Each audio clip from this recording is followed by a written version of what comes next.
आज हम पंचांग के अंदर बहुत ही इम्पोर्टेंट टॉपिक ले रहे हैं। वो है नक्षत्र। नक्षत्र के बिना ज्योतिष की कल्पना करना भी असंभव है। अगर हमारी पुरानी पुस्तकों में की तरफ देखें तो नक्षत्र का सबसे ज्यादा जोर दिया जाता है, उस पर बहुत ज्यादा ध्यान दिया। आज हम चर्चा करेंगे कि हमारे ऋषियों ने नक्षत्र को इतनी इम्पोर्टेंस क्यों दी।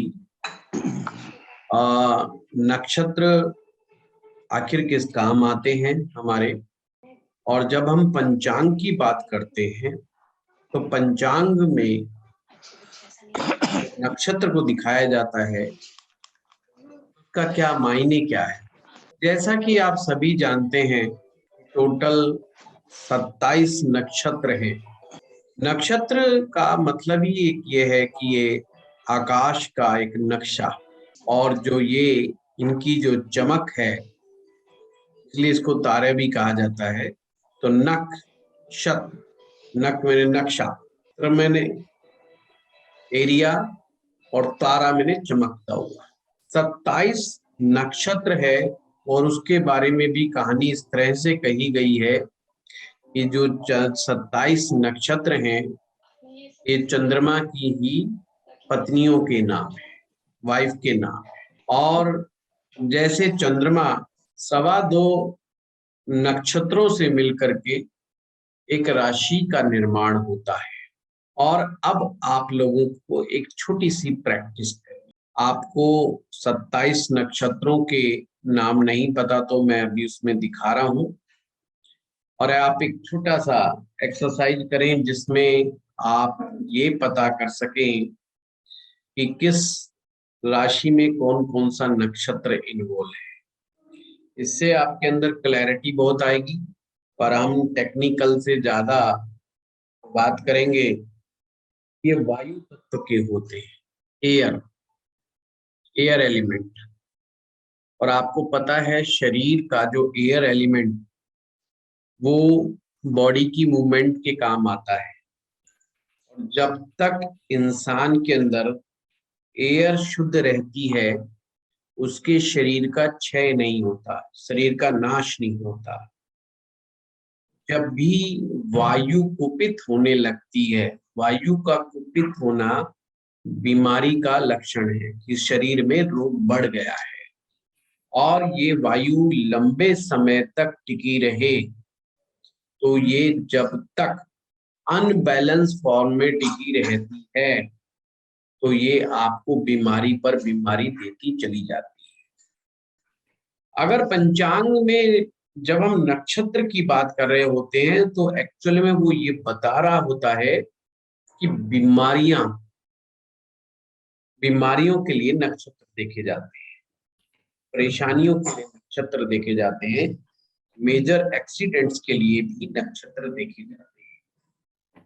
इसलिए नक्षत्र की इंपॉर्टेंस बढ़ जाती है। नक्षत्र, अगर आपका कोई ग्रह सही नक्षत्र में विराजमान नहीं है, सही सिचुएशंस में विराजमान नहीं है, तो वही ग्रह जो है बीमारी का ग्रह बन जाएगा और आपको बीमारी देने में सक्षम हो जाएगा। दूसरा इसका उपयोग, एक तो ये कि बीमारियां फाइंड आउट करो। जब बीमारियों की बात आएगी तो आयु की बात आएगी, क्योंकि बीमारी अगर शरीर में नहीं होगी तो आयुष्य की वृद्धि हो जाएगी। सामान्य तौर पर अगर कोई दुर्घटना नहीं घटती तो आयुष्य की वृद्धि होती है। इसके विपरीत यदि कोई दुर्घटना घटती है या वायु कुपित रहती है तो आयुष्य कम हो जाता है और जीवन बीमारियों के साथ ही काटना पड़ता है। ये पहला उपयोग है। दूसरा क्या उपयोग है? दूसरा उपयोग है रेमेडीज। जब भी हमें उपाय करना हो तो नक्षत्र और नक्षत्र के चरण को अवश्य ध्यान में देना चाहिए। नक्षत्र का चरण कई बार ऐसा गुल खिलाता है कि चाह कर के भी रेमेडी काम नहीं करती। कई बार हम कहते हैं ना यार ये बीमारी है कि जाती नहीं, डॉक्टरों से भी इलाज चल रहा है, फिर वो ज्योतिषी के पास गए, ज्योतिषी के द्वारा बताई गई रेमेडी को भी किया तो भी कोई इफेक्ट नहीं हुआ।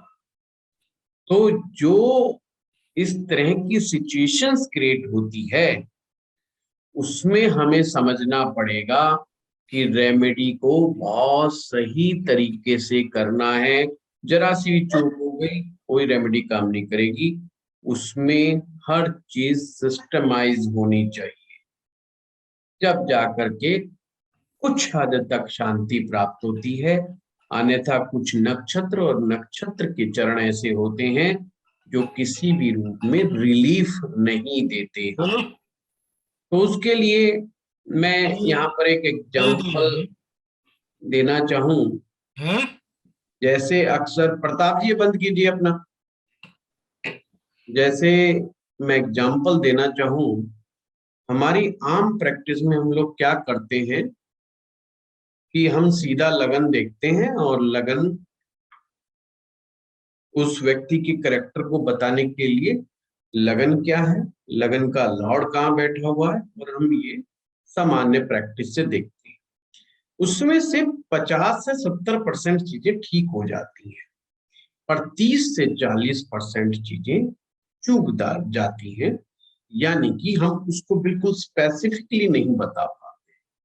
अब ये नहीं कि भाई कर्क लगन लगा वाले लोग, अगर आपने 10 कर्क लगन वाले लोगों को देखा और आपने कहा कर्क लगन है तो ये इमोशनल होगा, ये होगा, और हमने कॉमन जनरल चीजें सभी के बारे में बता दी, तो आपको क्या लगता है कि सभी के प्रेडिक्शन ठीक जाएंगे, उनके करेक्टर एनालिसिस ठीक जाएंगे? ऐसा नहीं होता। अगर ऐसा होता तो ज्योतिष कुछ ज्यादा ही आसान हो जाता। हर तरह का कर्क लगन का आदमी आपको अवेलेबल में है, धूर्त से धूर्त, चालाक से चालाक, और बहुत शरीफ से शरीफ, ऋषि तुल्य भी आपको मिले। मैंने, क्योंकि मेरा खुद का कर्क लगन है, तो मैंने कर्क लगन वालों के बारे में मैं बहुत विशेष रूप से देखता हूँ। मैंने अपने जीवन में कर्क लगन वालों को बहुत बोल्ड भी देखा है, बहुत कावड़ भी देखा है, बहुत चोर प्रकृति का भी देखा है, और बहुत उदार प्रकृति का भी देखा है। अब ये चीज क्या अलग करती है, कौन सी चीज इसको अलग करती है? तो हम कहेंगे कि लगन के लॉर्ड की पोजीशन। पर कभी कभी तो हमने ये भी देखा है कि लगन का लॉर्ड दो व्यक्तियों का सेम भाव में बैठा है, फिर भी इनर ट्रेड्स डिफरेंट है। और ये जब तक इसके बारे में सही सही नहीं कहा जा सकता जब तक कि नक्षत्र का ज्ञान ना। और क्या लगता है कि हम क्लास में बैठ करके यूट्यूब से या अन्य किसी साधन से नक्षत्र का ज्ञान प्राप्त कर सकते हैं? तो आंसर है बिल्कुल नहीं। अब मैं एक टेक्निकल बात बता दूं, नक्षत्र की डीप नॉलेज केवल वही व्यक्ति को प्राप्त होती है जिसका बुध ग्रह पावरफुल होता है कुंडली में। ये मैं बहुत पिन पॉइंट बात कर रहा हूं।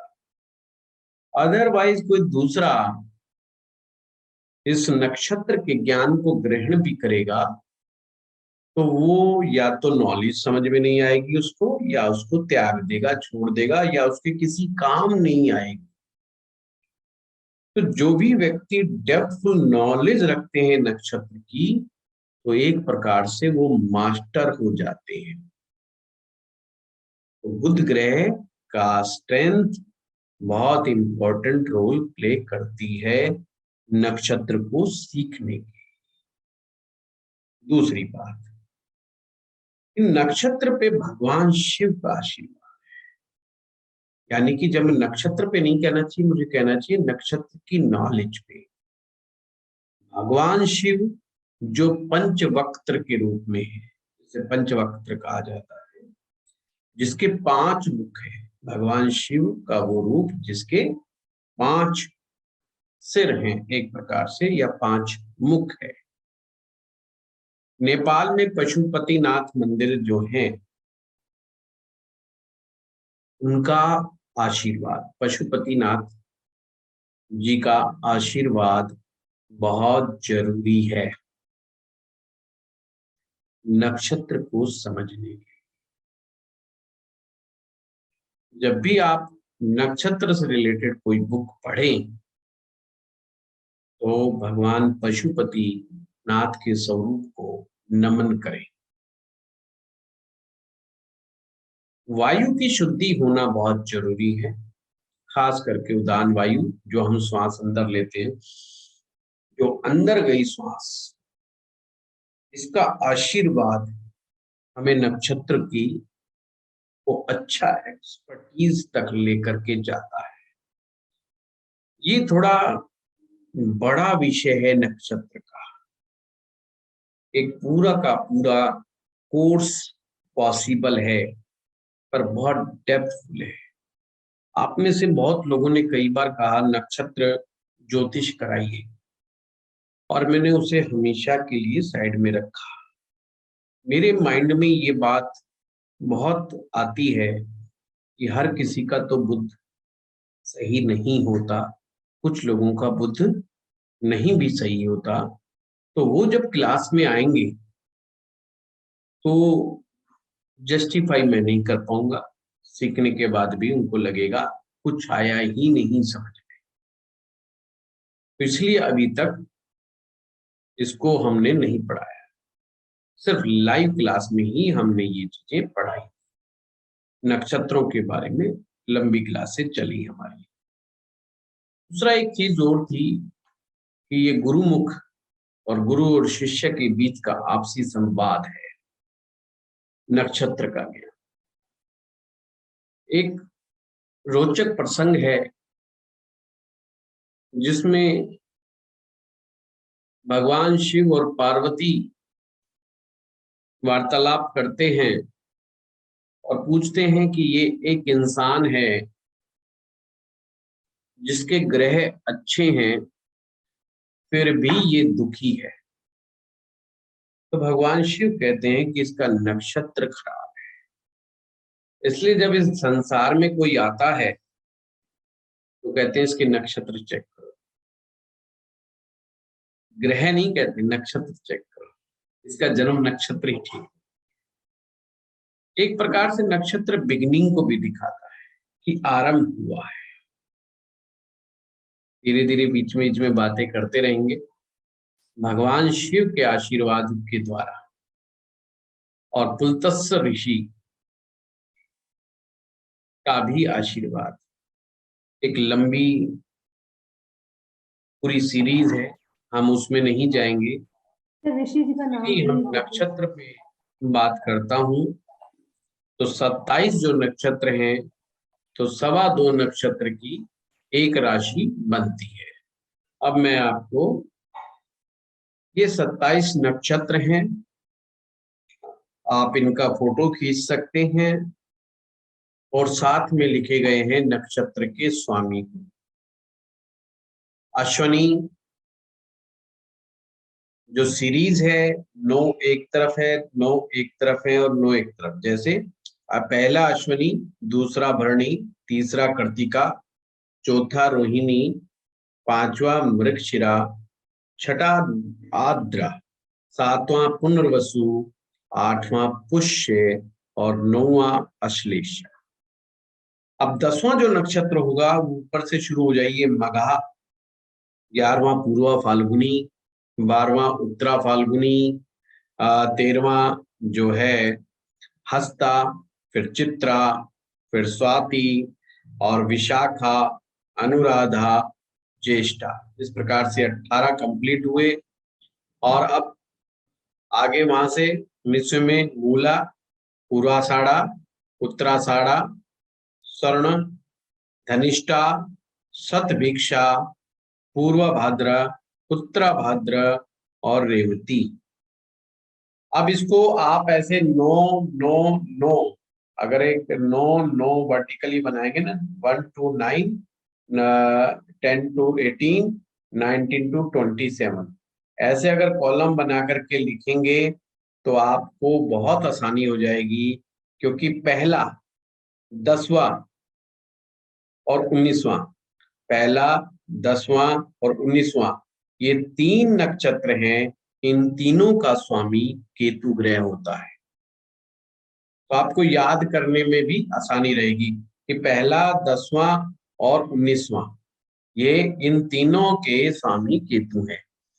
ये या बार बार प्रैक्टिस करोगे तो वैसे भी याद हो जाएगा कि अश्वनी, मघा, मूला केतु के नक्षत्र। आप देखते हैं ना, गंडमूल देखते हैं बच्चे का कि बच्चा गंडमूल में तो नहीं हुआ, तो मूल संज्ञक नक्षत्र जो होते हैं वही मूल है। आपने लिख लिया होगा। सर अब मैं, एक मिनट के लिए बस सर, लास्ट हर नक्षत्र के 4 चरण होते हैं। हर नक्षत्र के 4 चरण होते हैं। कई जगह लिखा होता है 4 पाद होते हैं। पाद का मतलब ही चरण। 4 चरण इस प्रकार से हैं। पहले का ऑब्जेक्टिव जो है, फर्स्ट चरण का ऑब्जेक्टिव है नक्षत्र के धर्म। दूसरे का ऑब्जेक्टिव है अर्थ। तीसरे का ऑब्जेक्टिव है काम। और फोर्थ का ऑब्जेक्टिव है मोक्ष। ये तो बात है ऑब्जेक्टिव की। जैसे भगवान शिव ने एक बहुत अच्छी बात कही कि सबसे पहले विचार करना चाहिए कि एक व्यक्ति स्पेशल इस नक्षत्र के इस चरण में ही क्यों पैदा हुआ, या हमारा फला ग्रह किसी नक्षत्र विशेष के किसी विशेष पद में ही क्यों पड़ा। तो ये पद जो हैं, ये जो चरण हैं, हमें ऑब्जेक्टिव बताते हैं, ऑब्जेक्टिव ऑफ लाइफ। जैसे फॉर एग्जाम्पल, पंचम भाव से हम प्रेम देखते हैं, और प्रेम का ऑब्जेक्टिव, हर चीज का इस संसार में कुछ ना कुछ ऑब्जेक्टिव होता है, तो प्रेम का भी ऑब्जेक्टिव होता है। किसी को सिर्फ खुशी चाहिए, किसी के लिए वो एक ड्यूटी है प्रेम, और किसी के लिए वो सिर्फ मानसिक तृप्ति है, और किसी के लिए प्रेम पूजा और भक्ति भी हो सकता है, यानी परमात्मा से मिलने का एक साधन भी हो सकता है। वो अपने प्रेमी में भी परमात्मा को ढूंढ सकता है। तो प्रेम के जो अलग अलग आयाम हैं, उनको भी 4 पार्ट में डिवाइड कर दिया। भाई, धार्मिक है, या अर्थ पैसे के लिए कर रहा है, या कामुकता भरा हुआ है, वासना है, सिर्फ बस चीज मिल जाए और इससे कोई ज्यादा लेना देना नहीं है, या मोक्ष। मोक्ष का मतलब है कि अब ये परमात्मा तुल्य मानता है प्रेम को, और ऐसे लोग बहुत ही फिर लॉयल होते हैं। जैसे कहते हैं ना, ये व्यक्ति एक पत्नी व्रतधारी है, या पत्नी जो है सतपति व्रता है, सती है, वो सब नक्षत्र ही डिसाइड तो करता है। ये जैसे एक एग्जाम्पल बताया। इसी तरह से किसी भी भाव का लॉर्ड जब किसी नक्षत्र में बैठा हो, तो उनका तो अपना अलग गणित होगा, सो होगा, पर चरण से हम ये पता लगा सकते हैं इस भाव के स्वामी का जो ग्रह किसी नक्षत्र के विशेष चरण में है, तो उसका ग्रह का जीवन में ऑब्जेक्टिव क्या है, कि विवाह करने का ऑब्जेक्टिव क्या है, तो 7th हाउस के लॉर्ड को पकड़ लो। आपके हेल्दी होने का ऑब्जेक्टिव क्या है, हेल्दी होने के भी ऑब्जेक्टिव होते हैं। कुछ लोग स्मार्ट दिखना चाहते हैं कि यार हम एकदम दिखे, हमें उम्र ही कम नजर आनी चाहिए हमारी, तो इसलिए वो हेल्थ का काम लगे रहते हैं। कुछ लोग कहते हैं हमें दिखना दुखना कुछ नहीं, बस हम अंदर से फिट रहें, ठीक ठाक काम करते रहे, उसी में वो चलता रहे।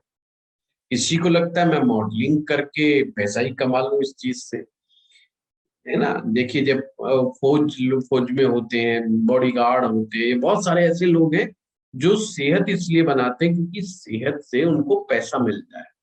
वो अर्न करते हैं पैसे से, पैसा अर्न करते हैं बाय गुड हेल्थ। तो नक्षत्र बहुत डीप रूटेड हमारे दिमाग के, हमारे मन के गहरे स्तर की बातों को बताता है, जो ऊपरी स्तर से नहीं पता लगती। अब इसमें त्रिमूर्ति का कंसेप्ट है। त्रिमूर्ति ब्रह्मा विष्णु महेश। ब्रह्मा विष्णु महेश, इसे शास्त्र में लिखा है सृष्टि स्थिति और लय। जो पहला आपका नक्षत्र है इसको आप पकड़ लो, अश्वनी इज द बिगनिंग, ये पहला नक्षत्र होता है और महादशा यही से शुरुआत होती है। तो इसे आप मानिए ब्रह्मा, पहले नक्षत्र को ब्रह्मा। दूसरा नक्षत्र विष्णु, कि विष्णु जी प्रिजर्व करते हैं, हमें सस्टेन करने की ताकत हमें वो ही देते हैं। भगवान विष्णु जी की कृपा होती है तो हमारे मुंह में अन्न का दाना जाता है और इसलिए हमें जीवन हमारा चलता है। तीसरा है भगवान शिव, अश्वनी भरणी कृतिका, जैसे तीन है तो जैसे कृतिका के ऊपर किसका प्रभाव हुआ, किसका आशीर्वाद है, भगवान शिव का आशीर्वाद। भरणी पर किसका हुआ, विष्णु जी का हुआ। अब इसका तात्पर्य कब आएगा, कार्य कब आएगा, जब हम रेमेडी करेंगे। मान लीजिए किसी व्यक्ति का कृतिका नक्षत्र है, अब कृतिका नक्षत्र की अगर वो रेमेडी करता है, मान लीजिए कि कोई स्थिति ऐसी बनी कि उसको हेल्थ की का इश्यू हो गया, कृतिका नक्षत्र का जो स्वामी है वो सूर्य है और कोई ऐसा ग्रह के साथ उसकी स्थिति बनी कि बात बिगड़ रही है और वो हेल्थ खराब हो रही है और वो रेमेडी करेगा, भागा, तो रेमेडी वर्क नहीं करेगी। जो शिव के अंडर में आते हैं उसमें रेमेडी बहुत सोच समझ करके और ढंग से करनी चाहिए, नहीं चीजें बिगड़ जाती है। मतलब बिगड़ने का मतलब मेरा ये है कि कोई भी उपाय करो वो वर्क नहीं करता है। इसलिए कई बार जो हम ऐसे ही उपाय कर लेते हैं उनका लाभ प्राप्त नहीं होता। इसलिए अक्सर मैं कहता हूं जनरलाइज उपाय करने से लाभ नहीं है। हमारे पास बहुत सारे लोग आते हैं तो वो कहते हैं हमने टीवी पे देखा था, हम ये उपाय कर रहे हैं, हमने लाल किताब के एक्सपर्ट्स को सुना और हमने ये कार्य कर दिया, और फिर वो हमें आगे से बताते हैं फलाना उपाय तो फलाने ग्रह का है ना। अरे भाई कर लिया, हो गया जी, ठीक है, फिर अब बताइए मैं क्या करूं, मेरे लायक तो आपने काम छोड़ा ही नहीं। वो कहते हैं पर फायदा नहीं हुआ। फायदा कैसे होगा, क्योंकि लय को संहार से भी जोड़ा गया है, अर्थात उस तीसरे नक्षत्र में संहार करने की कैपेसिटी, वो चाहता है कि तुम्हें ढंग से डेंट मारा जाए, तुम्हें पीड़ा पहुंचाई जाए। जब हम पीड़ित होंगे जब ही तो हमारा इस संसार से मोह भंग होगा। जब तक इंसान को पीड़ा नहीं प्राप्त होती उसका इस संसार से मोह भंग नहीं होता। उम्र कोई मायने नहीं रखती। मोह भंग होने के लिए बहुत सारी बीमारियों का होना, बहुत ज्यादा परेशानियों का होना और जीवन में प्रेम का ना मिलना बहुत जरूरी है। जब इंसान के अंदर वैराग्य छाता है। अब आप इस सीरीज को बनाए रखे, ब्रह्मा विष्णु महेश, फिर चौथा नक्षत्र पकड़ लो, फिर वही ब्रह्मा विष्णु महेश, फिर उससे सातवां नक्षत्र पकड़ लो, ब्रह्मा विष्णु महेश। ब्रह्मा जो है क्रिएट करता है, क्रिएटर है, वो तो सब सृजन करना जानता है, उसके हाथ में विध्वंस नहीं है, इसको ऐसा समझा, वो सृजन करना जानता है, उसके हाथ में विध्वंस नहीं है। मान लीजिए अश्विनी नक्षत्र जो है ब्रह्मा जी के उसमें आया तो हम क्या माने, अब देखो नक्षत्र का लॉर्ड कौन है, केतु। केतु सुनते डर गए, परंतु एक्चुअल में उसको केतु के पॉजिटिव इंपैक्ट मिलेंगे और वो चाहे तो उस चीज का आविष्कार कर सकता है, उस चीज को और निर्माण कर सकता है, सृजन कर सकता है। इसलिए अश्वनी को बहुत बढ़िया टेक्नीशियन बताया गया, means engineer, a good engineer. और ये बहुत अच्छा फिजिशियन भी है, मतलब डॉक्टर भी बहुत अच्छा बन सकता है, और ज्योतिषी तो बहुत अच्छा होता ही है। तो अब ये तीनों का क्या काम है? तीनों मारने के लिए बैठे हैं या बचाने के लिए बैठे हैं? तीनों का एक ही मकसद है कि जीवन को सुख से जिया जाए, अच्छे तरीके से जिया जाए। इंजीनियर हमारे लिए सुख सुविधाओं की चीजों का निर्माण करता है, जिससे हम खुश रह पाए, हमारे जीवन में कंफर्ट्स आ पाए। डॉक्टर दवाइयों के माध्यम से या अपनी टीचिंग के माध्यम से हमें आयुष्य प्रदान करता, आयुष्य को लंबा करने का टेक्निक बताता है। और ज्योतिषाचार्य दुखों को हरने का कार्य करता है। तो सबका एक ही चीज। अब इसी प्रकार से कृतिका में चले जाएं आप। कृतिका का नक्षत्र स्वामी सूर्य है, लगेगा बहुत ही अच्छी बात है, परंतु उसमें के द्वारा उत्पन्न हुई कोई समस्या, उसको शॉर्ट आउट करना बहुत मुश्किल है। क्यों? क्योंकि उसका कार्य क्या है? उसने तो काम उल्टा करना है। भाई तुम मरोगे नहीं तो दोबारा कब आओगे? लय, लय का मतलब रिदम है। ये संसार की एक रिदम है। मरते जाना है और आते जाना है, मरना है और आना है, ये चक्र है, एक ये रिदम है। जैसे रिदम आती है, ढम ढम ढम ढम, एक बार जोर की आवाज, एक बार ढम, फिर जोर की, फिर ढम। ये ऐसे ही रिदम चलती है। तो ये भगवान शिव की रिदम है, लय है। अब इसमें रेमेडी बहुत ढंग से करें, तो इसमें क्या चीज आई है शास्त्र में? अगर कभी भी आपको ऐसे नक्षत्र में फंस जाए,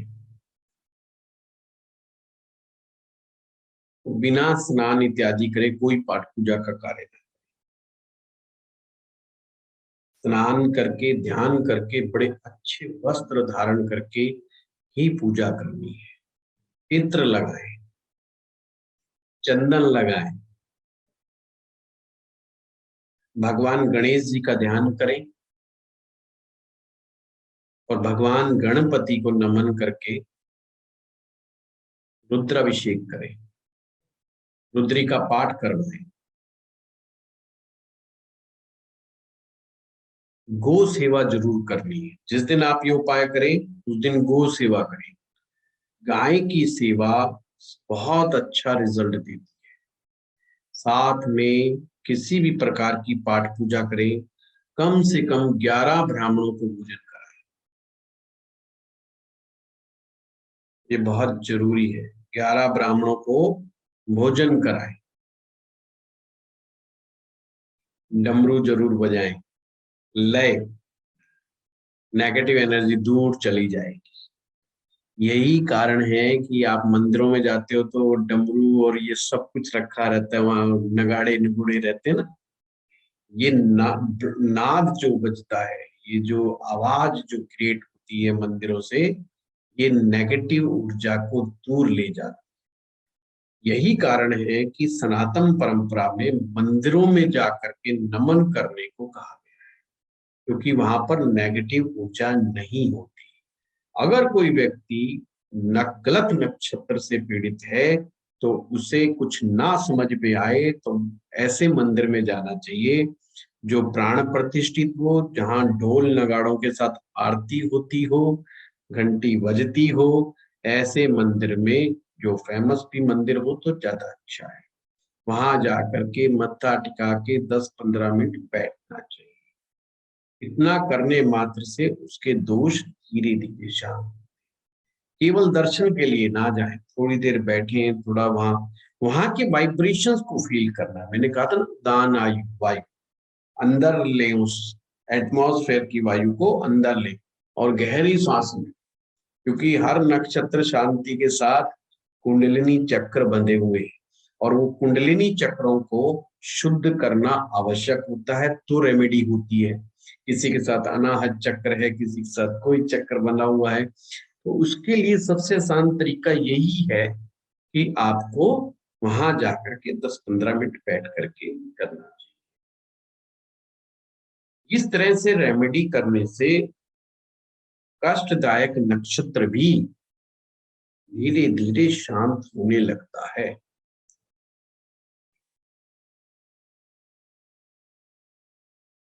बाकी कुछ ऐसी रेमेडीज होती हैं, जैसे कुत्ते को रोटी देना, कौवे को खाना देना, ये सब एक्टिविटीज आप करते रहें, इससे भी बीमारियां शांत होती हैं।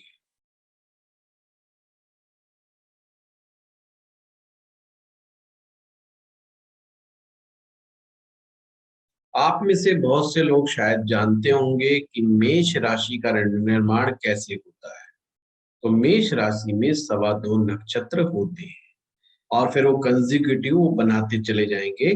तो इसमें आपको ये एक्सरसाइज मैं क्यों करवा रहा हूं, इससे आपको पता चल जाएगा कि अगर आपके सामने कोई मेष लगन का व्यक्ति है, तो मेष लगन के अंदर कौन से 2.25 नक्षत्र ऐसे हैं जिनका प्रभाव शामिल है।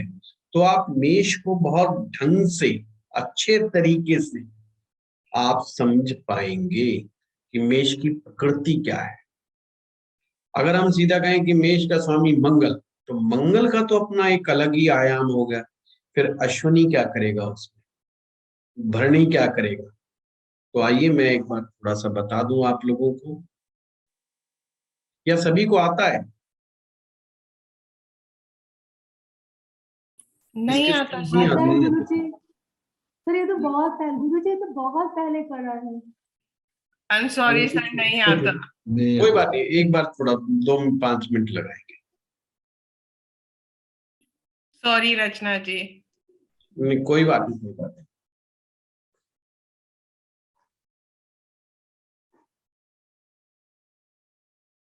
देखिए मैं बना के दिखा रहा हूं एक सिंपल मेष राशि।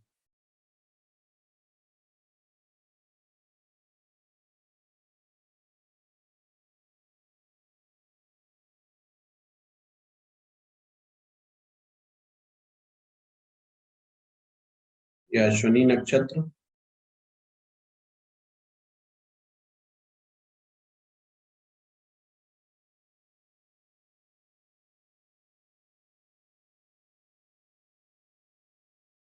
इनको 4 पार्ट्स में हर एक को डिवाइड करेंगे।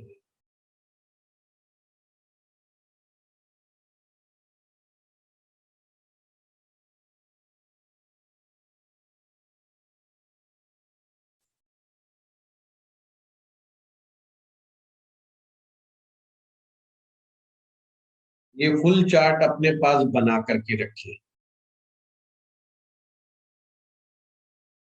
कुल 9 चरण की एक राशि बनती है। अगर 2.25 ना याद रहे तो 9 चरण, 9 चरण, 9 चरण से मिलकर के एक राशि बनती है। तो मेष राशि के लिए क्या किया हमने, 4 चरण अश्विनी के लिए लिए। ये 4 चरण हमने अश्विनी के लिए लिए। अश्विनी के 4 चरण होते हैं, मैंने बताया था एक नक्षत्र के 4 चरण होते हैं। तो अश्विनी के 4 चरण यहाँ पर यूज हो गए। भरणी नक्षत्र दूसरा है, भरणी, भरणी के भी चारों के चारों नक्षत्र को यूज कर लिया हमने 4, और ये बचा एक। तो एक नक्षत्र यहां से, मतलब कृतिका, अश्विनी भरणी कृतिका, कृतिका का हमने 3 चरण छोड़ दिए, एक चरण ले लिया, ये चरण लिया तो एक लिए। तो 4 + 4 + 1 9।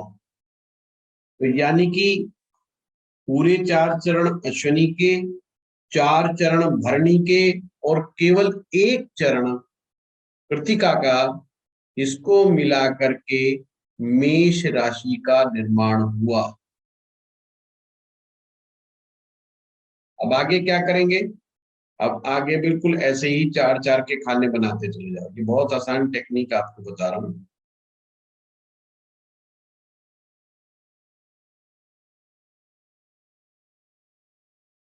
कि वृष राशि कैसे बनेगी। वृष राशि कैसे बनेगी, तो कृतिका के 3 चरण पहले से थे, कृतिका के 3 चरण बाकी हैं, 3 ये लिए, इसके 4 चरण लिए 7, और अब कितने बचे, 2 इसके लिए लिए। तो ऐसे अब ये जो अगले बन गए, ये बन गई वृष राशि।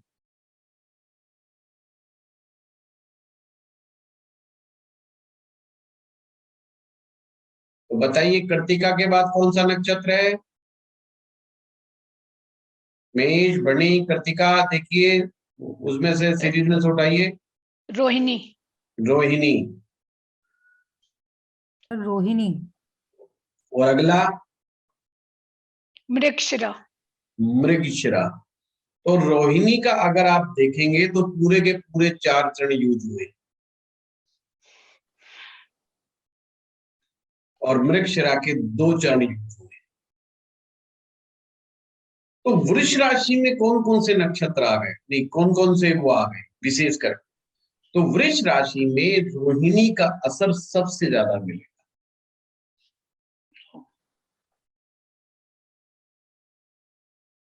कृत्तिका का 3 चरण है, तो आप कंपैरिजन कर लीजिए, इसमें तो सबसे ज्यादा किसका असर आएगा? रोहिणी का,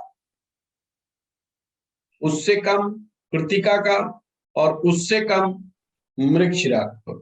और अब इनके लॉर्ड को देख लीजिए आप। रोहिणी नक्षत्र का कौन है स्वामी? चंद्रमा। चंद्रमा। कृत्तिका का जैसे सूर्य था, ऐसे रोहिणी का चंद्रमा, और मृगशिरा का मार्स, मंगल। मंगल। तो अब वृष लग्न की कोई व्यक्ति की कुंडली आप अगर कर रहे हो, तो उसमें आपको समझना होगा कि भाई कितना परसेंटेज किसका इम्पैक्ट आ रहा है। उसमें एक चंद्रमा का इम्पैक्ट ज्यादा आ रहा है रोहिणी का। और रोहिणी के बारे में आपको मालूम है, चंद्रमा की सबसे प्रिय पत्नी। यही तो कारण है वृष राशि में चंद्रमा उच्च के हो जाते हैं। लिंक करो, चंद्रमा उच्च के किस में हो जाते हैं? कौन सी राशि में चंद्रमा उच्च के होते हैं? वृष। और ये वृष राशि है जो चंद्रमा की मूल राशि है। अब आपको समझ में आई, क्योंकि इसीलिए कहा जाता है, माइथोलॉजी में कहा जाता है कि ये सबसे प्रिय पत्नी है, और चंद्रमा सबसे ज्यादा समय तक रुकते हैं। मतलब यहाँ थोड़ा सा टाइम भूल जाते हैं वो थोड़ा आगे बढ़ जाते हैं। तो कहने का मेरा तात्पर्य है, अब आपको वृष लगन के बारे में बोलना होगा तो समझ में आ जाएगा सबसे ज्यादा चंद्रमा का असर आएगा, उससे कम सूर्य का गुण है, और उससे कम उसमें मंगल का गुण है। जब चंद्रमा की बात करते हैं तो हमें इमोशंस नजर आएगा, जब हम सूर्य की बात करेंगे तो अथॉरिटी नजर आएगी, और मंगल की बात करेंगे तो फिर जिद्दीपना आएगा। ये तीनों गुण एक वृष लगन के व्यक्ति में होते हैं। तो ये जो नक्षत्र हैं, नक्षत्र को इस तरीके से समझने से आपको लगन के बारे में बहुत ढंग से पता लग जाएगा। अब जो हमारे ये कोर्स मैच मेकिंग का है, ये बहुत आपके काम आएगा जब हम लड़का और लड़की की कुंडली मिलाएंगे, और जब हम नक्षत्रों को देखेंगे, और उस व्यक्ति के, लड़के के या लड़की के, जब हम लगन को देखेंगे, तो हमें तुरंत समझ में आएगा कि इसका रियल नेचर क्या है। जैसे अक्सर कह देते ना, कर्क लगन है, बहुत सॉफ्ट है, बहुत इमोशनल है, बहुत ये है। पर रियल कर्क को समझना होगा तो आपको ये समझना होगा कि कर्क राशि किन नक्षत्रों से बनी है। तो लगाओ आप अगली प्रैक्टिस में, वृष के बाद मृगशिरा का भी 2 नक्षत्र बाकी पड़े हैं, 2 का उनका यूज करना है, और अगले 4 नक्षत्र को उनको जोड़ना है, और फिर आगे के 3 नक्षत्र जोड़ो तो मिथुन राशि बनेगी। आप इसको परसेंटेज की तरह भी देख सकते हैं, जैसे कि मेष राशि में अश्विनी था, पूरे 4 चरण, भरणी के 4 चरण, तो अश्विनी यानी केतु, फुल इम्पैक्ट है केतु का। भरणी शुक्र का इम्पैक्ट है। कृत्तिका सूर्य, एक ही चरण है, थोड़ा सा ही अंश है सूर्य का, तो केतु का इम्पैक्ट और शुक्र का इम्पैक्ट मेष में ज्यादा मिलेगा। और हमें क्या लगता है कि भाई मेष है तो मेष तो अग्रेसिव होगा, लड़ाई करेगा, झगड़ा करेगा, जबकि आपको मेष वाले अक्सर कहोगे डरपोक टाइप की मिलते हैं। वो मैं अक्सर क्यों कहता हूँ, तो खैर अनुभव के आधार पर उसका लॉजिक ये है कि वो शुक्र प्रधान व्यक्ति है, वास्तव में तो उसके अंदर शुक्र का गुण समाया हुआ है। केतु, केतु इज पॉजिटिव, इसलिए मेष लगन का व्यक्ति या तो बात को सुनेगा नहीं, सुनेगा तो पूरी फॉलो करेगा, आपको ये ध्यान रखना। मेष लगन का आदमी या तो आपको सिरे से नकार देगा, और यदि आपको फॉलो कर रहा है तो आप उसे कहेंगे 10 बार दंड बैठक लगा तो 10 बार ही लगाएगा, आपने कहा 15 लगा तो 15 ही लगाएगा, वरना 0 करेगा। तो या तो फॉलो करेगा या बिल्कुल नहीं करेगा। उसमें बहुत ही स्पिरिचुअल इम्पैक्ट भी होता है मेष लगन वालों में, इसलिए भगवान को बहुत मानते हैं लोग। और अक्सर इनके वचन में क्या आएगा, सूर्य का इम्पैक्ट आता थोड़ा थोड़ा। जैसे राजा आदेश देता है ना, देख ले फिर, नहीं तो ठीक नहीं होगा।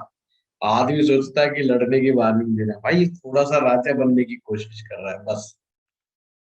और आपने भी कह दिया ना, तेरा ताज हम अभी उखाड़ फेंकेंगे, अभी आ रहे तलवार लेकर के। वो कहेगा भाई साहब मैं तो राजा हूं ही नहीं, है काहे को लड़ाई कर रहे तुम तो मेरे भाई हो। तो ये सब चीजें आपको किसी व्यक्ति के रियल नेचर को समझने में बड़ी काम आएगी, बड़ी उपयोग में आएगी। अब इसको और थोड़ा सा मैं डिफाइन करूं। अगर कोई व्यक्ति, जहां पर आप उंगली देखते हो वहां लगन लिखा होता है, वहां नक्षत्र होता है, लगन का भी एक नक्षत्र होता है, उसको देखा करो। तो लगन थॉट प्रोसेस वहीं से निर्माण होता है, थॉट प्रोसेस का निर्माण वहीं से होता है। तो उसके विचार में सबसे ज्यादा अधिकता किस चीज की होगी, तो लगन के नक्षत्र से पता चले। अब मान लीजिए एक व्यक्ति है जिसका कर्क लगन है, और उसका लगन का जो नक्षत्र है वो अश्लेषा है। अब अश्लेषा नक्षत्र का स्वामी कौन है, देखिए बुध। बुध ग्रह। अब बुध कैसा है, चालाक, चालाक है ना बुध, चला। कैलकुलेटिव है, कैलकुलेशन देखता है, कितना लेन देन करना है। अब ऐसा व्यक्ति कैसे इमोशनल हो जाएगा, मुझे ये समझाइए।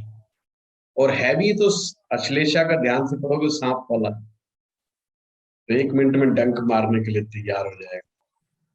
और ये पूर्व जन्म के दोष से पीड़ित होता है, इसलिए हमेशा तनाव में रहना, टेंशन में रहना, वो एक अश्लेषा का एक अलग पॉइंट है। अगर हम अश्लेषा को बहुत डीप जाकर के स्टडी करेंगे तो पता चलेगा। पर आपको ऐसे कर्क लगन के व्यक्ति में आप ये नहीं कह सकते कि it's a purely emotional person, not purely emotional person, but वो अपने लिए इमोशनल है, नॉट फॉर अदर्स। ये वो पूरा चेंज हो गया। अब यही कर्क लगन, वहां पर लगन का नक्षत्र कोई दूसरा आ गया, कहानी चेंज। अब जो दूसरा आएगा वो अलग ही कहानी बता देगा।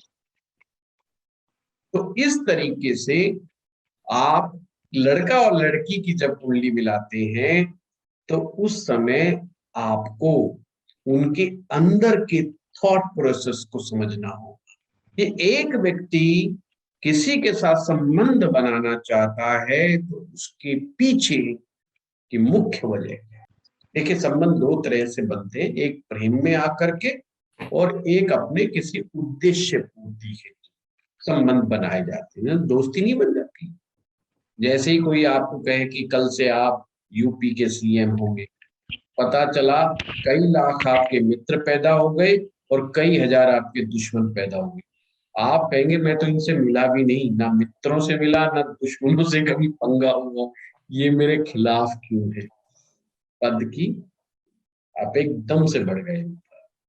जो आपके मित्र बने वो किसी उद्देश्य से बन रहे हैं, जो आपके शत्रु हैं वो भी किसी उद्देश्य के कारण है। ये सब निरर्थक है, मतलब इनका कोई सेंस नहीं बनता। हाँ प्रताप जी क्या करें? सर जैसे एक छोटी सी बात थी कि कर्क लगन में तो फिर दूसरा नक्षत्र बुध के पहले शनि का आता है, तो वो भी आदमी को इमोशनल नहीं बनाएगा। सिर्फ एक गुरु का पुनर्वसु का एक चरण आता है, एक चरण आता है, क्या बिल्कुल आप इसी का इतना प्रभाव हो जाता है कि कर्क वो राशि को भगवान हम लोग राम इमोशनल जैसा व्यक्ति बोल बनता है। देते हैं। बस प्रताप जी ने खुद ही बता दिया कि कर्क लगन राम बनेगा या इंदिरा गांधी बनेगा या एक अच्छा व्यापारी बनेगा, ये डिसाइड करता है कि लगन पे कौन सा नक्षत्र का प्रभाव ज्यादा है।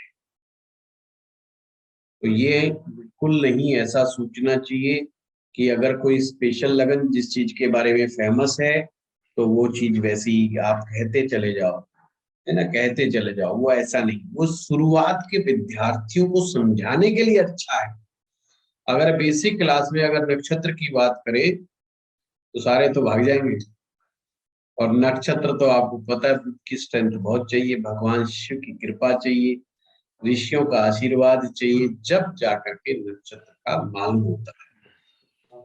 केवल 27 नाम को याद कर लेने से कुछ नहीं, उसके डेप्थ में जाना पड़ता है जब जाकर के। हम तो आपको बहुत बेसिक मैं अक्सर बताता हूँ। हाँ रत्ना जी। सर एक क्वेश्चन पूछ लूं मैं भी कि हम जो अभी तक नक्षत्र देखते थे वो मून राशि के थ्रू देखते थे, आज आप लगन से पढ़ा रहे हैं। बिल्कुल नहीं लगन पढ़ा रहा हूँ स्वामी रत्ना जी, गलत मत पढ़ो। नक्षत्र तो हमेशा मून से ही आते हैं, है ना। फिर पर लगन का स्वामी देखो चंद्रमा मन है, कहते हैं हाँ कि जी पूरे जीवात्मा, पूरे संसार की जो आत्मा, सर्वात्मा का जो मालिक है वो सूर्य है, और कमल रूपी मन का जो स्वामी है वो चंद्रमा है, और चंद्रमा से ही नक्षत्र है, क्योंकि चंद्रमा की 27 पत्नियां, कनेक्शन समझो। तो ये सूर्य से कनेक्टेड नहीं है, चंद्रमा से कनेक्टेड है नक्षत्र। हाँ जी आज भी वही बात, मैंने तो जस्ट एक थोड़ा सा एलिब्रेट किया है कि जहां पर आपका लगन लिखा हुआ है वहां पर एक नक्षत्र लिखा जाता है, या जो टेबल बनाई जाती है वहां हर ग्रह के आगे एक नक्षत्र भी होता है कि फलस्वरूप नक्षत्र फलाने लॉर्ड नक्षत्र में कक्षा लॉर्ड नहीं, ये नक्षत्र लॉर्ड लॉर्ड स्वामी नक्षत्र लॉर्ड एनएल को आगे तो एनएल नक्षत्र लिखा जाता है ना। तो वो मैंने बताया कि लगन से दिमाग देखा जाता है, तो लगन का जो नक्षत्र होगा वो ये डिसाइड करेगा कि इस व्यक्ति का दिमाग का उद्देश्य क्या है, वो चलेगा कैसे, वो काम कैसे करेगा, वर्क कैसे करेगा। जैसे मैंने कहा कर्क लगन का एक चरण आ गया, विशाखा का आ गया, बृहस्पति का नक्षत्र आ गया, तो उसमें बृहस्पति के गुण ज्यादा आ जाएंगे। अब बृहस्पति के साथ चंद्रमा मिल गया तो हो गया ना राजाई व्यक्ति, बड़ा उदार वाला हो जाएगा, बड़ा हृदय वाला हो जाएगा व्यक्ति। और उसी के वहीं पर बुध का अगर शनि नक्षत्र आ गया तो वहां पर शनि वो फिर बड़ा दिल होगा, तो भी उसके पीछे उसकी कोई ना कोई उद्देश्य होगा। ये भंडारा जो कर रहा है, पर भंडारे के पीछे भी कोई ना कोई उद्देश्य छिपा हुआ है, तो बिना उद्देश्य के वो परमार्थ का कार्य नहीं करता। चीज क्लियर हुई? ऐसे होता है। सर अभी से जो आपने वो ड्राइंग बनाया था, तो एक चीज उसमें हम गौर किए और दिमाग में आया कि जैसे पहले भाव को हम लोग धर्म त्रिकोण बोलते हैं जी। पद, तो उसमें धर्म पद 3 बार आ रहा है। दूसरे भाव में अर्थ पद 3 बार आ रहा है, 2 नंबर 3 बार आएगा। वैसे ही तीसरे भाव में काम पद 3 बार आएगा, और चौथे भाव में मोक्ष पद 3 बार आएगा नक्षत्रों का। तो शायद इसीलिए धर्म त्रिकोण, अर्थ त्रिकोण, काम त्रिकोण और मोक्ष त्रिकोण बोला गया। जी जी बिल्कुल। उसके पीछे एक और भी भावना है प्रताप जी, ये त्रिमूर्ति के कंसेप्ट पे कि ब्रह्मा विष्णु महेश, जी। इस तरीके से भी है। अब चलो हम मेन बात कर रहे थे कि नक्षत्रों में वायु तत्व विराजमान होता है, और अगर वायु कुपित हुई तो हमारी हेल्थ को परेशानी हो सकती है। जब लड़का लड़की का मैच मेकिंग किया जाता है तो उसके पीछे एक उद्देश्य होता है कि मैरिज लाइफ लॉन्ग समय तक चले, और ऐसा ना हो कि किसी की स्वास्थ्य की वजह से या किसी दुर्घटना की वजह से कोई एक उसमें से चल बसे।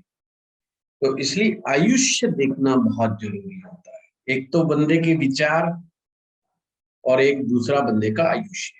इसलिए पुराने जमाने में मैच मेकिंग को बहुत तवज्जो दी जाती थी। आज भी जो बड़े लोग हैं जिन्होंने अमीर बनना है, बड़ा अमीर बनना है, सत्ताओं के ऊपर काबिज होना है, जो चाहते हैं कि 7 पुस्तों तक भी पैसा ना खत्म हो, वो ज्योतिष को इग्नोर नहीं कर सकते। बाहर आके कुछ भी प्रवचन दे, वो ज्योतिष को इग्नोर नहीं कर सकते। गुड़गांव में कुछ उद्योगपतियों को मैं पर्सनल जानता हूं, मैं किसी से उनके बारे में डिस्कस नहीं करता हूं। एक नहीं, कई उद्योगपति ऐसे हैं 250 कुंडलियां रिजेक्ट कर चुके, और वो आंख भर के देखते भी नहीं है कि उनके पास पैसा कितना है। सिर्फ वो देखना चाहते हैं कि क्या बच्चा भाग्यशाली है या नहीं, इसके विचार कैसे। लड़की लाते समय इतना विश्लेषण हो रहा है। पहले मैं, हाँ कुछ लोग होते हैं जो केवल धन की वजह से होते हैं, और वो एक मिडिल क्लास और अपर मिडिल क्लास में ये प्रैक्टिस है कि धन की वजह से लड़की को ले आओ अपने घर में, कि लड़की वाले अमीर हैं, दहेज आ जाएगा या हमें मदद मिल जाएगी। इस तरह की प्रैक्टिस होती है, नो डाउट। पर जो अच्छे रजे पुजे घर है, रजवाड़े हैं, खानदानी लोग हैं, वो इस चक्कर में कम ही पड़ते हैं।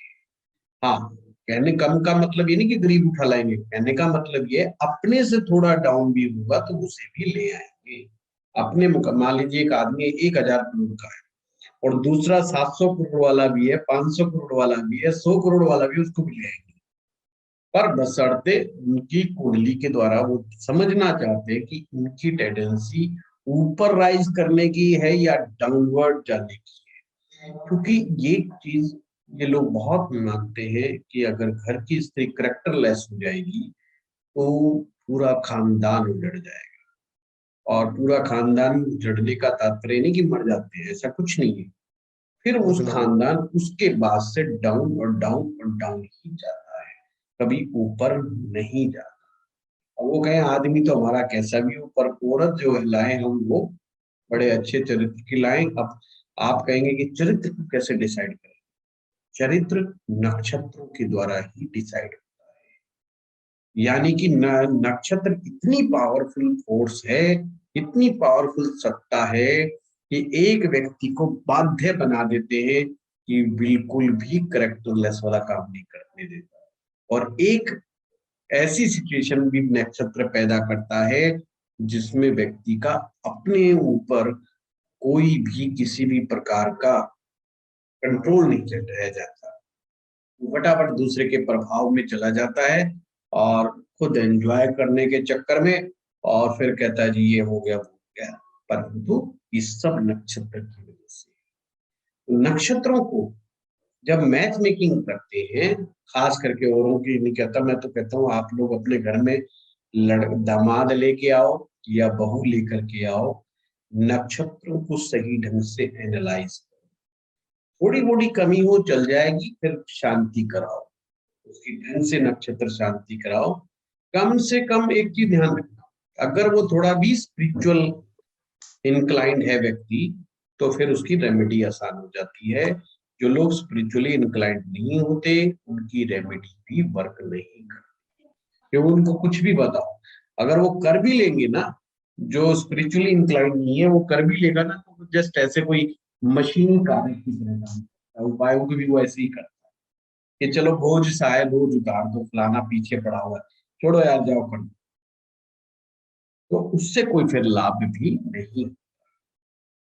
तो जहां सप्तम भाव को देखते हैं उससे ज्यादा जरूरी नक्षत्र है। देखिए, सोच अगर किसी व्यक्ति की अच्छी है, जीवन में ऊंचा उठने की सोच है, तो एक ना एक दिन वो अपनी लाइफ में वेल सेटल होगा ही होगा। अगर सोच उसकी गलत है तो कहीं ना कहीं दिक्कत देगा ही। मान लीजिए किसी का स्पाउस नशा करता है, ज्यादा नशा करता है, अब उसका धन का क्या लाभ होगा, समझ में नहीं आता। अब ये नशा करने वाला नक्षत्र क्या होगा, वो भी नक्षत्रों से आएगा कि एक व्यक्ति बुरी तरीके से एडिक्टेड है और वो ठीक नहीं हो पा रहा है। ये चीज हम ग्रहों से भी देखते हैं, ऐसा मत सोचना कि नक्षत्र से देखी जाती है, पर नक्षत्र उस चीज को बताता है कि ये आदमी सुधरेगा कि नहीं सुधरेगा। जैसे ग्रहों से हम ये तो पकड़ लेते हैं, हाँ यार ये आदमी का जो है ना मामला खाने पीने का अच्छा नहीं है, या फलाना ग्रह इसके ये खराब कर रहा है, पर वो ये नहीं बता सकता कि सुधरेगा कि नहीं सुधरेगा। बहुत सारे लोग सुधर जाते हैं, नशा छोड़ जाते हैं, उल्टी सीधी चीजें खानी पीनी छोड़ जाते हैं, बिल्कुल सही हो जाते हैं, सात्विक हो जाते हैं, और वो ग्रह तो वहीं बैठा है ना जहां बैठा था, वो ग्रह वहीं बैठा हो। और साथ में एक चीज मैं और कहना चाहता हूँ आपको कि जो ग्रह गोचर होता है तो वो भी नक्षत्र बेस्ड होना चाहिए। ये फला ग्रह इस समय फलाने नक्षत्र में प्रवेश किया है और अब इस पहले चरण में आया, अब दूसरे में आया, अब तीसरे में आया, तो उसके द्वारा जो आप प्रेडिक्शन करेंगे वो कमाल की प्रेडिक्शन। आप किसी भी भाव के स्वामी को नक्षत्र के हिसाब से लगा करके देख सकते हैं। आपके अंदर एक क्लैरिटी, मैं मोटा मोटा बात करें, और ना नियम तो यह है कि हर नक्षत्र को डीपली स्टडी किया जाए, उसके गुण, उसका प्रकृति, उसका तत्व, उस सारी चीजों को ढंग से पढ़ा जाए और उसके बाद इसका विश्लेषण किया जाए, और फिर जो नक्षत्र के देवता होते हैं उनके द्वारा उनकी रेमेडी की जानी चाहिए। 27 नक्षत्रों के देवता को भी आप फोटो खींच लीजिए।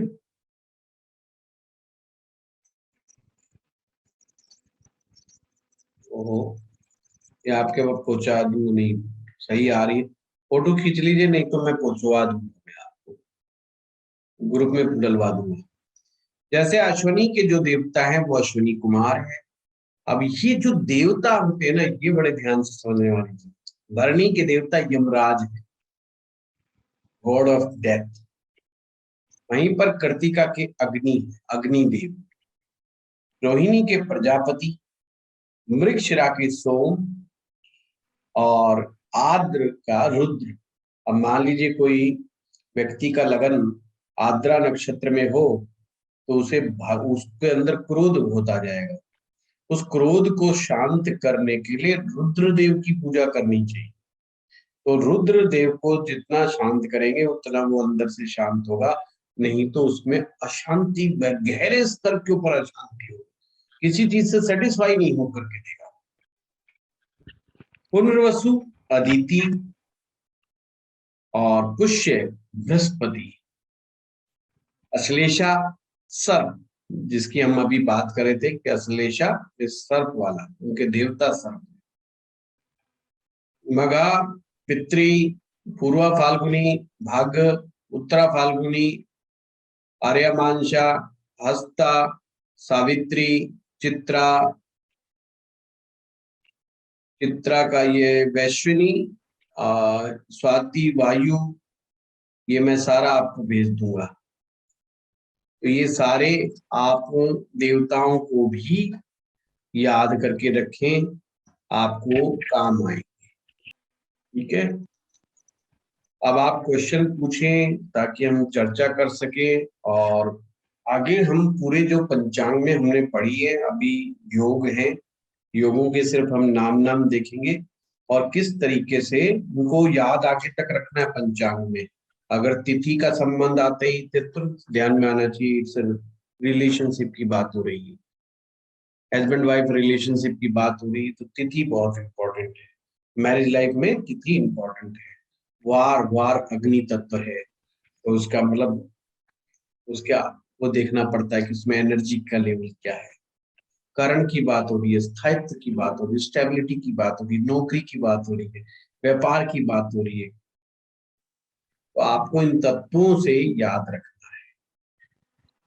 योग जो होता है, योग बनते हैं जो आकाश तत्व है, पर अभी हम अगली बार करेंगे इसको।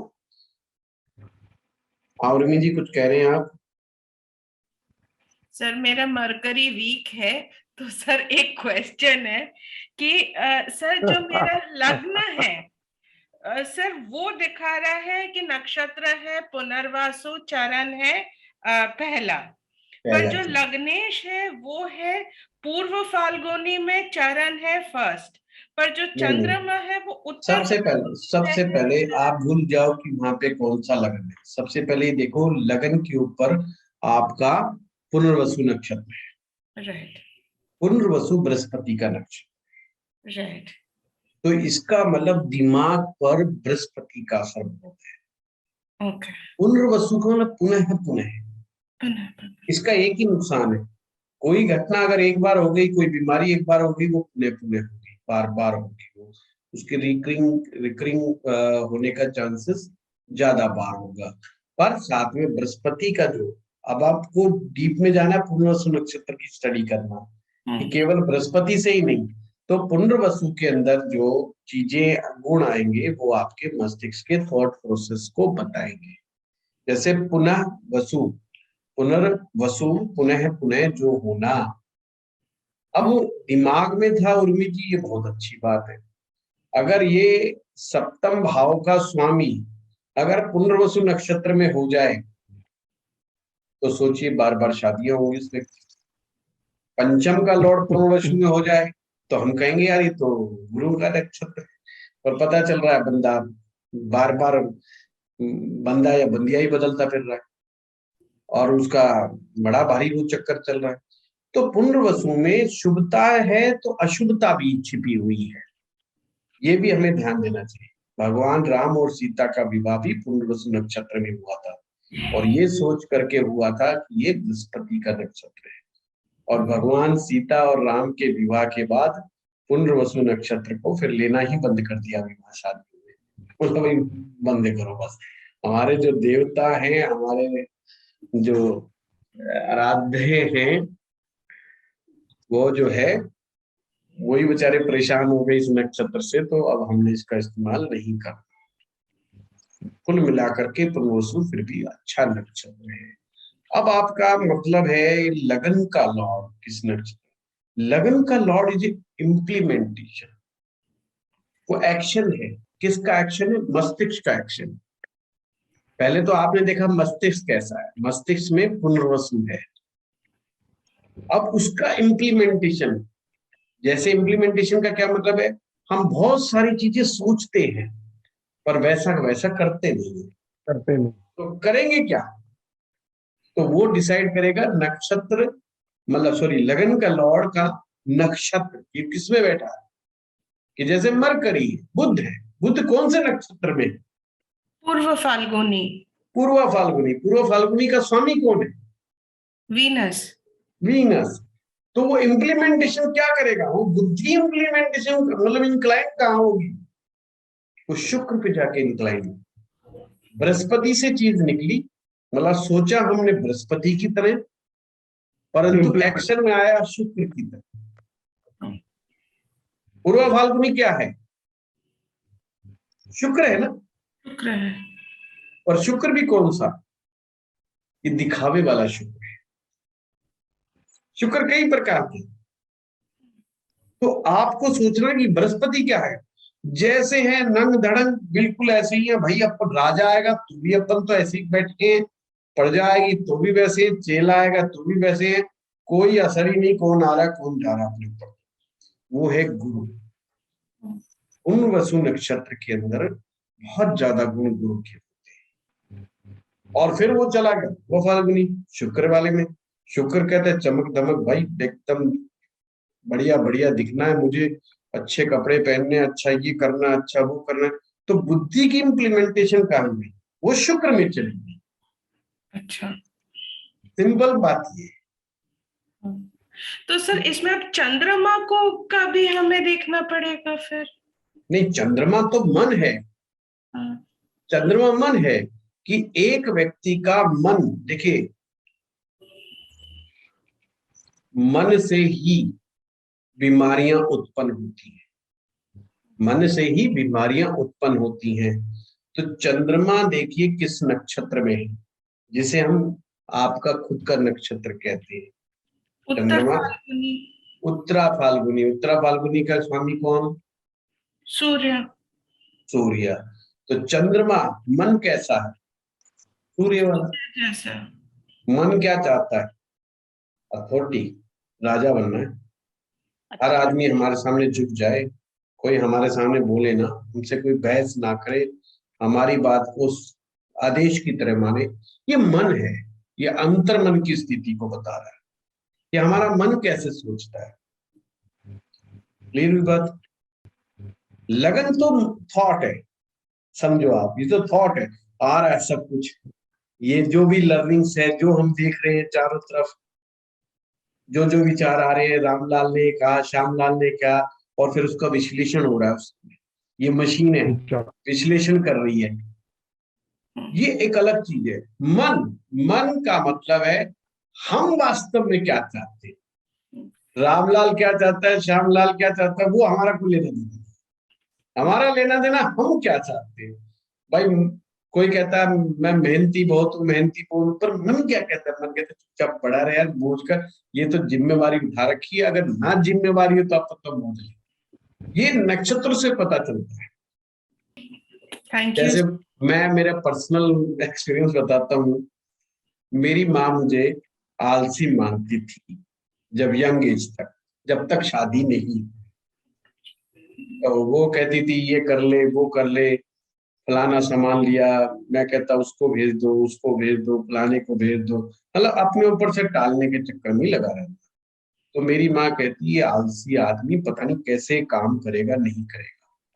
एक बार गुड़गांव आई तो उसने क्या देखा, ऊपर से BNI मीटिंग मुर्मी जी कि छोरा तो 5 बजे का नहा धो करके और अपना बैठा हुआ है, लगा हुआ है, और बिल्कुल एकदम अप टू डेट। तो बड़ा हैरान कि क्या है। तो उसने 2-3 दिन स्टडी किया और देखने के बाद कहा कि तू तो इतनी मेहनत करता है। तो मेरे मुंह से छूटते ही निकला, अब मेहनत करता कौन है, मजबूरी है, जिम्मेवारी आई पड़ी हुई है। अगर जिम्मेवारी मैं ना समझूं तो मुझे तो मन थोड़ी करता मेहनत करने को। तो मन एक अलग कंसेप्ट है, दिमाग का एक प्रोसेस अलग है। अगर आज हम सोच लें जो मिल रहा है बेस्ट है, हमने आगे बढ़ना ही नहीं, सरकार बच्चे पढ़ाएगी, सरकारी इंस्टीट्यूट है, सरकारी नौकरी देगी, सरकारी बच्चे पढ़ाएगी, तो भाई टेंशन ही खत्म हो गई ना, फिर तो प्रॉब्लम ही खत्म हुई सारी। भाई घर है, घर हो चुके हैं, कोई दिक्कत नहीं, यहाँ नहीं रहेंगे वहां रह लेंगे, वहां नहीं यहाँ रह लेंगे, टेंशन खत्म। टेंशन आदमी 1 मिनट में खत्म कर लेता है, और जब खत्म बोला आप कहीं को करना, आराम से सो, मस्ती लो, घूमो फिरो, खाओ पियो, मौज लो, इतना तो बहुत है। पर किसने ये जिम्मेवारियां किसने उठा रखी है? थॉट्स ने उठा रखी है, दिमाग ने उठा रखी है। मन क्या है? मन कह रहे चुपचाप पड़ा रहे, समझ ले, ये अलग चीज है। तो इस तरीके से होता है। हाँ Ratna ji. Thank you sir. हाँ रत्ना जी। सर मेरा एक ओल्ड वाला क्वेश्चन है, वो जो तिथि वाला पढ़ाया था आपने, प्रतिपदा और प्रथमा द्वितीय द्वितीय, उसमें डाइटी अलग है, लॉर्ड्स अलग हैं। डाइटी उनके डाइटी देवता कहलाते हैं, तो देवता उनके बता सकते हैं क्या? वो मैं आपको भिजवा दूंगा, है ना? हाँ जी, वो चाहिए मुझे। तो यार दिमाग में नक्षत्र वाली फाइल है, एकदम से खुलेगी। अच्छा नहीं, वो ठीक है, वो मेरा पीछे कुछ चाहिए था मुझे, तो वो वीडियो नहीं मिला क्या? सॉरी, वीडियो नहीं मिला उसका? वीडियो मिला पर उसमें डाइटी नहीं पढ़ाए थे आपने। लॉर्ड थे शायद, बुध शुक्र सूर्य ऐसे करके था, लेकिन डाइटी इज डिफरेंट। वो तो आ जाएगा, वो आ जाएगा। इसका मतलब फिर मैंने पढ़ाया ही नहीं है। हाँ वो चाहिए, कोई बात ठीक है। नहीं। हाँ जी, और इसका तो आज का क्लियर है।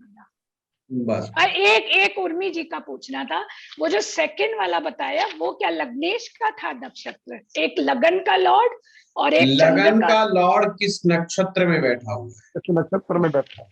पूर्व फागुनी जो उनका आया वो लग्नेश बैठा है वहां पे। लग्नेश का। Okay, thank you. लग्न में पुनर्वासु, लग्नेश पूर्व फाल्गुनी। जी ठीक, thank you sir, thank you ma'am. जी जी। अमर ज्योति जी। प्रणाम सर। जैसे सर आपने बताया इसमें आज के क्लास में, यहाँ पे जैसे एलिमेंट्स जो तत्व भी होंगे तो उसके बारे में भी आप बताएंगे क्या? जैसे हमारा 5 तत्व है तो उसमें जैसे क्लासिफिकेशन कैसे होंगे 27 नक्षत्रों की और उनके। नहीं अमर जी, वो मैंने पहले ही कहा कि वो फिर डीप हर एक नक्षत्र का जो तत्व है वो तो 27 नक्षत्रों को एक्सप्लेन करने में निकल जाएगा। एक एक नक्षत्र का एक एक दिन है, तो 27 क्लास तो यही हो जाएंगी। फिर उसके इम्प्लीमेंटेशन है, तो पूरा अपने आप में एक बहुत बड़ा कोर्स है। ये तो 40-45 क्लास का एक कोर्स है। नक्षत्र तो अपने आप में मेरा सर मेरा इतना है कि नक्षत्र के तत्व क्या है, तो टोटल ओवरऑल कहूंगा तो मैं आकाश तत्व, तिथि का जल तत्व, ऐसे मैंने आपको बताया, करण का पृथ्वी तत्व, वार का अग्नि तत्व, योग का आकाश तत्व, क्योंकि पंचांग है ना, तो पंचांग ये नक्षत्र का अलग है। ओके। और चलिए, जैसे सर देती जो है हमारा, जैसे भरणी नक्षत्र है उसका यम है, तो उसमें सर हमको ये चंद्रमा का नक्षत्र आप बता रहे हैं? हाँ सर। चंद्रमा का नक्षत्र जो है आपने कहा भरणी है। हाँ सर, है ना? तो भरणी का आप क्या समझना चाहते हैं, मैं वही बताऊं। मैं सर समझना चाहता हूँ, हमको अगर उसको रेमेडी करना है तो ग्रह के हिसाब से करे या उसके देती के हिसाब से करे? देखना पड़ता है कि ये हमारे लिए प्रॉब्लम क्रिएट भी कर रहा है कि नहीं कर रहा है। हाँ जैसे इसके देवता यमराज है, हाँ सर, तो साउथ से इसका संबंध है। हाँ सर, साउथ दिशा से इसका मतलब है। तो व्यक्ति को साउथ की तरफ सिर करके सोना अनिवार्य है, कि भरणी नक्षत्र है तो आयु को बढ़ाएगा। अगर आपने साउथ की तरफ सिर करके नहीं सोया तो बीमारियों का घर है। यमराज चढ़ बैठेंगे और जो है हर तरह की बीमारियों को लगा देंगे। बीमारी एक्सीडेंट, क्योंकि मैंने क्या कहा, नक्षत्र जो है बीमारी और एक्सीडेंट को दिखाता है, तो फॉलो करना बहुत जरूरी है। बस यही है कि नक्षत्रों की जब तक डीप नॉलेज नहीं होगी तो हम समझेंगे यार ये तो शुक्र का नक्षत्र है। तो शुक्र का नक्षत्र है तो ये मन की बात कह रहा है, मन शुक्र जैसा है। तो ऐसे में यमराज जी को हाथ जोड़ लिया करो, यमराज जी को हाथ जोड़े, भैंसे को दान जरूर करा करें आप, है ना। शनिवार के दिन 1.25 किलो काला चना ले लिया करो, 1.25 किलो काला चना, और इसकी 3 पोटली बना लिया, 1.25 किलो की शनिवार के दिन, और उसको 1.25 किलो और भिगो लिया करो। 1.25 किलो जो चना भीग जाए अगले दिन शनिवार को शाम को, अब काले भैंसे को खिलाया, और 1.25 किलो चौराहे पे रखना होता है। तो चौराहे ना मिले तो कहीं ऐसी जगह रख दो जहाँ पक्षी वगैरह उसको खा ले, पक्षी जानवर कोई खा ले, और 1.25 किलो चना दान कर दो। भिगोया हुआ सर? हाँ, भिगा हुआ दान कर दे, किसी को दे दे, या उसको चना को बना करके गरीबों में बांट दे। ये काम करने से लगातार रोग कम होंगे। कितना दिन करेंगे सर इसको? ये कम से कम साल भर करो। ओके सर, बहुत इफेक्टिव रेमेडी है, बहुत इफेक्टिव रेमेडी है।